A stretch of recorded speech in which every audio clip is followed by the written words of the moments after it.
तमाशा पदानी का खेल थोड़ी चला रहे हैं। लोग आ रहे हैं, देख रहे हैं, निकल रहे हैं, जा रहे हैं। आधे लोगों को तो क्लियर ही नहीं है रिफॉर्म क्या है। जिसको क्लियर नहीं है बहुत स्पष्ट सबको समझा देते हैं भाई साहब रिफॉर्म की बात क्या हो रही है। हम 23 के रिजल्ट को रिवाइज करने की बात नहीं कर रहे, हम 24 के रिजल्ट को रिवाइज करने की बात नहीं कर रहे हैं। हम बात कर रहे हैं 2025 और 2026 वाले बच्चों के लिए। आपको अच्छे से पता है कि डॉक्यूमेंट वेरिफिकेशन रिजल्ट के बाद में हो रहा है और इसके कारण बहुत सारे बच्चों का सीट खत्म हो रहा है। 10,000 बच्चों का सिलेक्शन ले लिया, डॉक्यूमेंट वेरिफिकेशन कराया, पता चला 500 बच्चे जो इनवैलिड निकल गए। वो 500 सीटें तो बेकार गई ना, गई कि नहीं गई बताओ।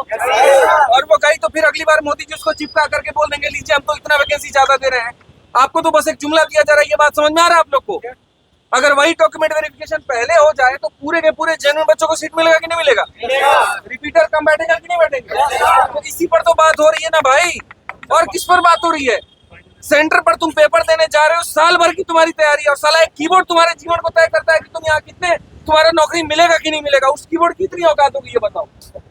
उसी बात को तो लेकर के हो रहा है। या तो ऐसे ये बोल दे अपना कीबोर्ड हम लेकर के आएंगे, तुम लेकर के जाएंगे। तो पहले समझो मुद्दा क्या है। भंग नहीं करना है एसएससी को, हमें एसएससी भंग करो नारा लगा दिया यहाँ पे। हमें एसएससी में रिफॉर्म चाहिए और रिफॉर्म चाहिए 25 वालों के लिए। 8 से 10 दिन के बाद में नोटिफिकेशन आ जाएगा। ये तक आपको नहीं पता कि अगला वेंडर कौन होने वाला है। 1.5 साल पहले टीसीएस का भाई साहब एक्सपायर हो चुका है टेंडर।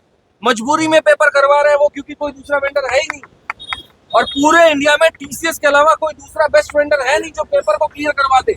सिफी के बाद से 2017 के बाद से जब ने टीसीएस ने अपना वेंडर चूज किया है ना, एक भी पेपर मेरे को बता दो जो एसएससी का लीक हुआ हो। एक सिंगल पेपर बता दो। यूपी कांस्टेबल लीक हुआ, रेलवे का एलपी लीक हुआ, एसएससी का कोई एक पेपर बताओ जो लीक हुआ है। लेकिन अब टीसीएस को ये हटा करके एडिक्विटी ला रहे हो और एडिक्विटी का बैकग्राउंड इतना खराब है कि उसने जितने पेपर करवाए सब लीक हुए। आप चाहते हैं कि एडिक्विटी आए तो फिर घूम क्यों रहे हो भाई, बैठ जाओ यार। इसी बात को तो लेकर के आवाज उठा रहे हैं। पहले समझो तो सही मुद्दा क्या है। 2025 को लेकर के मुद्दा है। सारी चीजों को मिल करके डिसाइड करना पड़ता है। हम लोग एसएससी ऑफिस गए, क्या नहीं किया हमने सुबह से।